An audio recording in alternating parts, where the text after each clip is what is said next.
So here we have these little makeup brush, and I just want to show you, they even go in to, let's say you get like serum or something for like your eyes, eyelashes, eyebrows.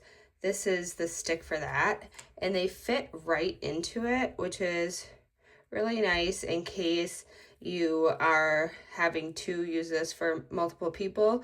Then you can use a disposable one, put it on your eyes, and just literally throw this away, because these are like just the little disposable ones, so there will be no cross contamination. And then I just want to also show you, when you paint this on your skin here, here is another just example of how fine and little these are. Here is also up close. I mean, they're really fine and little, and they come a little hard, so if you want them to be a little softer, you're just gonna have to like crunch them and break them.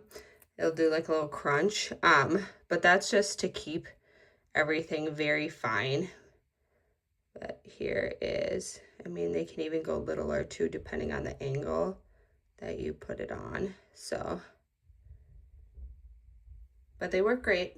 And I like that they're just disposable, easy, simple. They come in a pack just like this.